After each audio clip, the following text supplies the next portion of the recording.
Cinema शौकीन से आपका स्वागत करता है। आज हम बात करने वाले हैं सीक्रेट इन देयर आइज के बारे में। ये कहानी है एक 20 साल पुराने मर्डर केस की, जिसे पूरी दुनिया भूल चुकी है। कोई भी उसकी गुत्थी को सुलझा नहीं पाया, मगर 20 साल के बाद जब एक काउंसलर ने इस कहानी पे नोवेल लिखनी शुरू की, तब उसके सामने सारी सच्चाइयां आ गई। कहानी की शुरुआत होती है और हमारे सामने एक रेलवे स्टेशन का दृश्य आता है। ये पूरा का पूरा दृश्य एकदम धुंधला सा है। हम एक आदमी को देखते हैं ट्रेन से जाते हुए, और उसके पीछे एक लड़की भाग रही है। थोड़े समय के बाद हम एक राइटर को देखते हैं जिसका नाम है बेंजामिन एस्पोसितो। बेंजामिन एक काउंसलर है और अभी वो एक मर्डर के बारे में लिख रहा है जो मर्डर हुआ था 1974 में, और उसी मर्डर पर एक नोवेल लिख रहा है बेंजामिन। ये कहानी एक पति और पत्नी की है जो एक साथ बहुत ही ज्यादा खुश थे, मगर एक दिन उनके घर एक अनजान आदमी आया और उसने इस आदमी की पत्नी का बलात्कार करके उसका कत्ल कर दिया। बेंजामिन अपनी डायरी में हमेशा ही कहानी को लिखना शुरू करता है, मगर कुछ पन्ने लिखने के बाद उसे लगता है कि यह स्टार्ट बिल्कुल भी अच्छा नहीं है। तब वो पन्नों को फाड़ करके फेंक देता है और याद करने की कोशिश करता है कि आज से 20 साल पहले क्या हुआ था। वो ज्यादातर चीजों को याद नहीं कर पा रहा, इसीलिए अगली सुबह वो पहुंचता है अपने ऑफिस में जहाँ पर वो कभी काम किया करता था। ऑफिस के अंदर जाते ही उसकी मुलाकात होती है अपने सीनियर से, जिसका नाम है आयरीन। आयरीन बेंजामिन को देख करके चौंक जाती है और कहती है कि इतने दिनों के बाद तुम ऑफिस में क्या कर रहे हो। तब बेंजामिन कहता है कि मैं कुछ नया करने का सोच रहा हूँ। आयरीन कहती है कि क्या। तब वो बताता है कि मैं एक नोवेल लिख रहा हूँ। इन बातों को सुनने के बाद आयरीन हंसती है और कहती है कि मैं सारी बातों पे भरोसा कर सकती हूँ, मगर इस बात पर कभी भी नहीं कि तुम एक नोवेल लिख रहे हो। बेंजामिन कहता है कि तुम्हें भरोसा करना पड़ेगा। मैं कितने समय से लिखने की कोशिश कर रहा हूँ, लेकिन मुझे समझ में नहीं आ रहा कि मैं शुरुआत कहाँ से करूँ। आयरीन कहती है कि तुमने क्या लिखा है मैं देखना चाहूंगी। जब वो उसकी डायरी को देखती है तो कहती है कि तुम्हारी हैंडराइटिंग बहुत ही ज्यादा खराब है, मैं तुम्हें तुम्हारा पुराना टाइपराइटर देती हूँ, उससे लिखना शुरू करो। वैसे नोवेल किस बारे में है? तब बेंजामिन बताता है कि ये मोरालेस केस के बारे में है। तब आयरीन भी एक वक्त के लिए चौंक जाती है और कहती है कि वही मर्डर केस? बेंजामिन कहता है कि हाँ। आयरीन कहती है मगर वो गुत्थी आज तक नहीं सुलझी है, तुम उसके बारे में लिखोगे कैसे? एक नोवेल की सबसे प्यारी चीज होती है उसकी एंडिंग, जो एंडिंग अभी तुम्हारे पास नहीं है। बेंजामिन कहता है कि मैं उसी के बारे में सोच रहा हूँ, लेकिन अभी मेरी सबसे बड़ी मुसीबत है कि मैं शुरुआत कैसे करूँ। मैं इस नोवेल के शुरुआत को नहीं सोच पा रहा हूँ, क्या तुम कुछ एडवाइस दे सकती हो? आयरीन कहती है कि इस केस के बारे में सोचते ही तुम्हारे दिमाग में जो सबसे पहला दृश्य आता है उससे शुरुआत करो। इस बात को सुनते ही बेंजामिन अपनी यादों में खो जाता है। जब वो पहली बार ऑफिस में आया था तब उसकी मुलाकात आयरीन से कैसे हुई थी। आयरीन उस वक्त एक जज थी।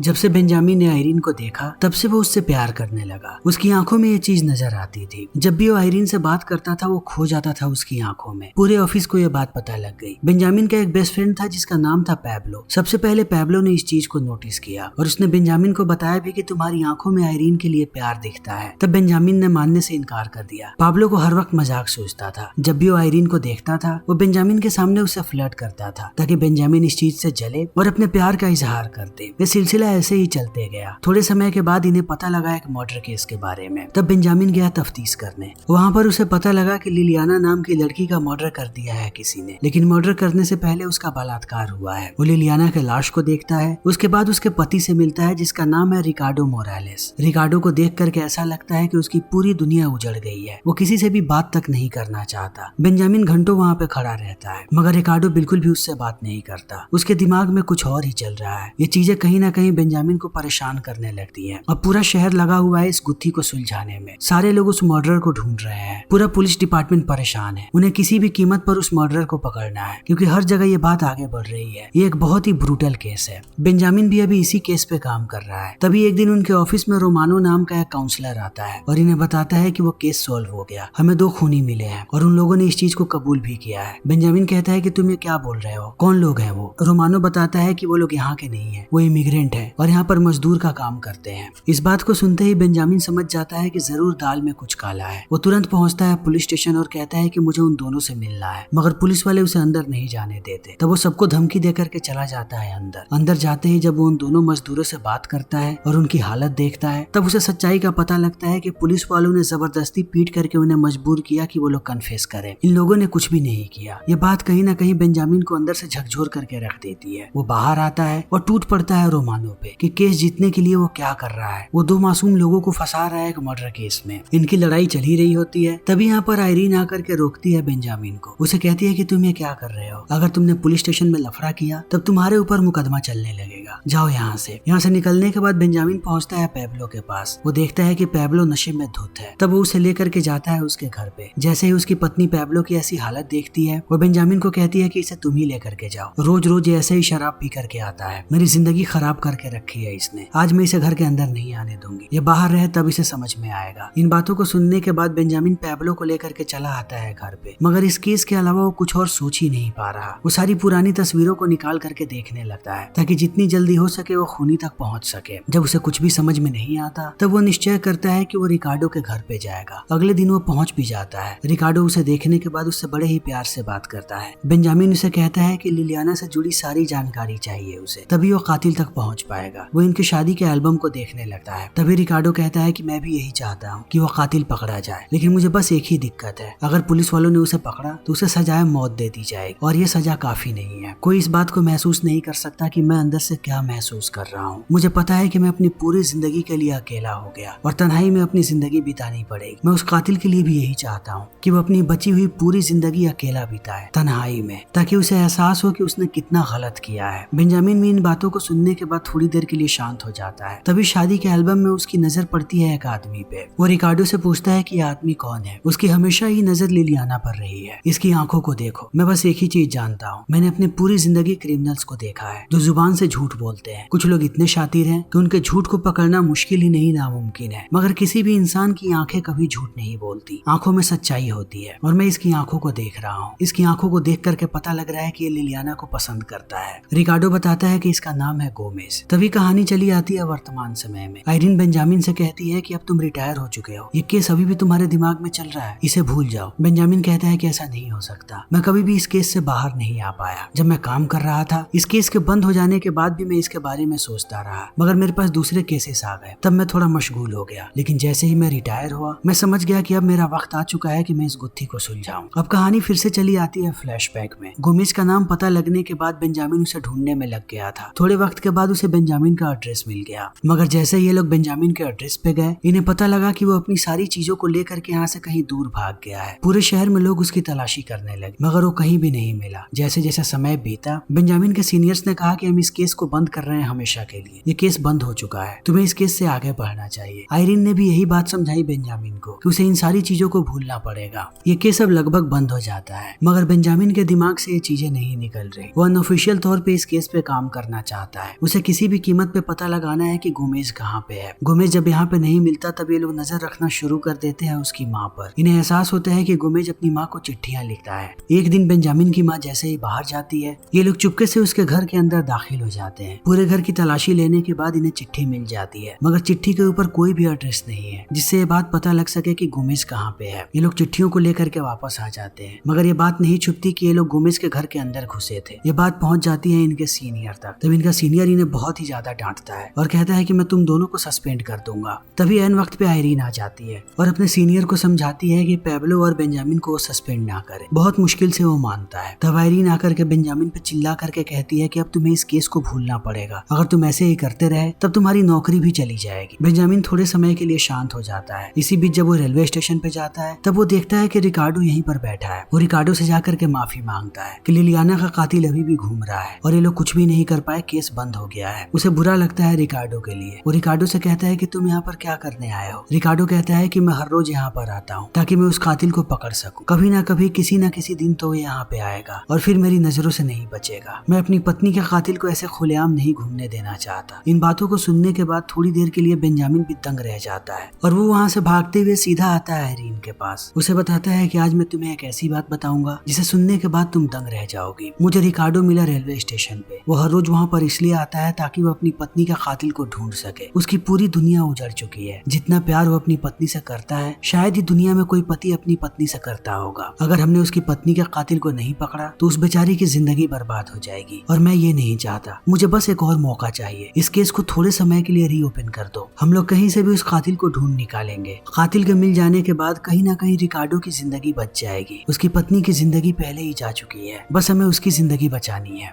आयरीन भी मान जाती है और केस को रीओपन कर देती है। ये लोग दोबारा काम करना शुरू कर देते हैं। एक दिन जब बेंजामिन पैब्लो से मिलता है, तब वो कहता है कि तुम क्या कर रहे हो। पैब्लो कहता है कि मैंने बहुत रिसर्च की है और मुझे एक ही बात पता लगी है कि एक इंसान हर एक चीज को छोड़ सकता है मगर अपने पैशन को नहीं छोड़ सकता। बेंजामिन कहता है कि मैं कुछ समझा नहीं। पैब्लो कहता है कि गोमेज को अगर किसी चीज का सबसे ज्यादा शौक है तो वो है फुटबॉल। फुटबॉल उसका पैशन है और एक बहुत ही बड़ा मैच होने वाला है और वो फुटबॉल का मैच देखने जरूर आएगा। हम उसे वहाँ पर पकड़ सकते हैं। बेंजामिन को भी आइडिया अच्छा लगता है। ये लोग पहुंच जाते हैं फुटबॉल के स्टेडियम में और पूरे स्टेडियम की तलाशी लेते रहते हैं कि इन्हें गोमेज कहीं ना कहीं मिल जाए। कई घंटों के कड़ी मशक्कत के बाद इन्हें गोमेज मिल जाता है। जैसे ये लोग उसके पास जाते हैं वो भागना शुरू कर देता है। वो भागते जाता है और ये लोग उसके पीछे भागते रहते हैं। बहुत देर तक इनके बीच चूहे बिल्ली का खेल चलता है, मगर अंत में ये लोग गोमेज को पकड़ लेते हैं और लेकर के चले आते हैं वापस। आयरीन बेंजामिन को कहती है कि तुम लोगों ने बस उसे पकड़ा है, इससे ये बात साबित नहीं होती कि वही कातिल है। जब तक उसका वकील नहीं आ जाता हम कुछ नहीं कर सकते। तुम्हें ऐसा लगता है कि वो कातिल है, मगर इस बात को प्रूव करने में बहुत वक्त लगने वाला है। तुम्हें ऐसा क्यों लगता है कि वो कातिल है, मुझे समझाओ। मगर बेंजामिन यहाँ पर नहीं समझा पाता आयरीन को और चला जाता है गोमेज के पास। वो घंटों उससे पूछताछ करता है मगर गोमेज कुछ भी नहीं बताता। तभी यहाँ पर आयरीन आती है। आयरीन के शर्ट के कुछ बटन खुले हुए हैं। गोमेज उसी तरफ देख रहा होता है। तब आयरीन उसकी आंखों में देखती है। आंखों में देखने के बाद उसे एहसास हो जाता है कि ये किस तरीके का आदमी है और ये क्या कर सकता है। तब आयरीन अपनी चाल चलती है। वो धीरे धीरे जाती है गोमेज के पास और कहती है कि तुम इस आदमी पर शक कर रहे हो, इसकी तो हरकतें नामर्दों वाली है। ये क्या किसी लड़की का बलात्कार करेगा और कत्ल करेगा?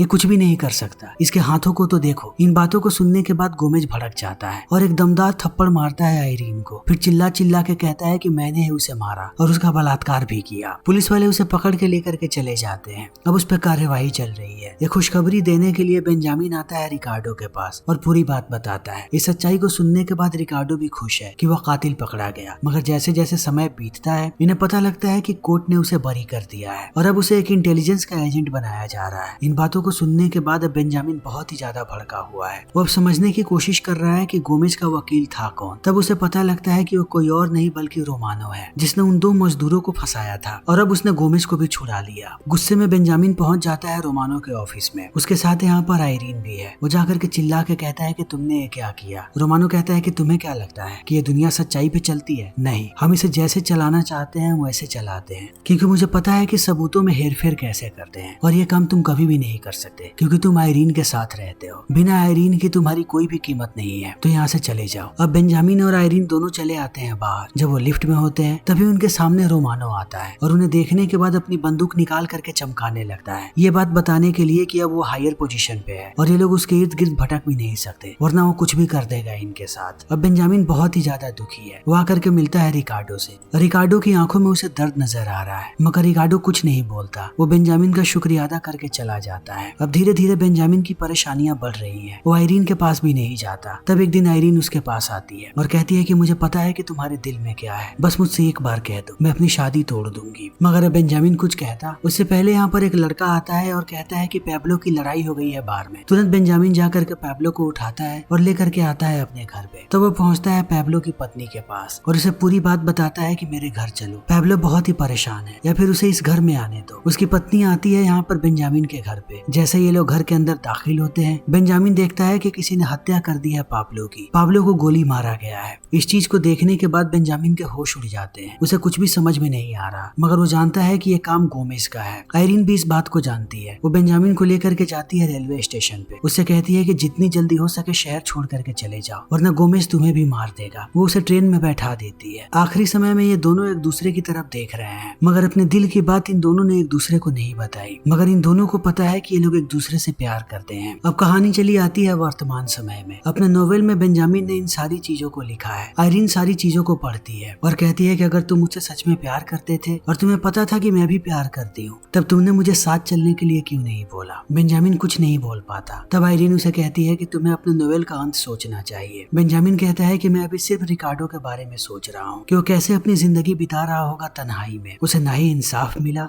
और ना ही किसी का साथ। मैं आखिरी बार उससे मिलना चाहता हूँ। ये दोनों लग जाते हैं उसके एड्रेस को निकालने में। थोड़े वक्त के बाद इन्हें रिकार्डो का एड्रेस मिलता है। तब बेंजामिन पहुंच जाता है उसके पास। इस बार वो जैसे ही रिकार्डो से मिलता है उसे रिकार्डो थोड़ा बदला बदला सा लगता है। वो बहुत शांत हो गया है। उसका कहना है कि वो लिलियाना को भूल गया है और अब बेंजामिन को भी यही बात कहता है कि तुम भी इस केस को भूल जाओ। मगर बेंजामिन इस बात को मानने को तैयार नहीं है। उसने रिकार्डो की आंखों में प्यार देखा था और उसका मानना है कि आंखें कभी झूठ नहीं बोलती और जो चीज रिकार्डो की आंखों में थी उसके हिसाब से वो कभी भी अपनी पत्नी को नहीं भूलेगा, जैसा वो दावा कर रहा है। वो रिकार्डो को भी यही बात कहता है कि मुझे जहाँ तक लगता है तुम अभी भी लिलियाना को नहीं भूले हो। मुझे पाब्लो याद आता है। आखिरी समय मैं उसे अपने घर पे छोड़ के गया था। जैसे ही मैं घर के अंदर दाखिल हुआ मैंने देखा कि मेरी सारी तस्वीरें उल्टी पड़ी हैं और इससे मुझे समझ में आया कि मेरे घर पे वो आदमी मुझे मारने आया था, मगर पैब्लो ने उसे कहा कि वो बेंजामिन है। तब वो आदमी उसे मार करके चला गया। मुझे बचाने के लिए मेरा दोस्त मारा गया। गया। आखिरी बार जब हम मिले थे तब उसने एक ही बात कही थी कि हम गोमेज को पकड़ेंगे, मगर गोमेज का कुछ भी पता नहीं। इन बातों को सुनने के बाद अब शांत होकर के रिकार्डो बैठ जाता है और बेंजामिन को कहता है कि आज मैं तुम्हें एक सच्चाई बताना चाहता हूँ। जब गोमेज आजाद होकर के घूमने लगा तब मैंने उसका पीछा किया और एक वक्त के बाद उसे किडनैप करके उसे मार दिया ताकि मेरी पत्नी का बदला पूरा हो सके।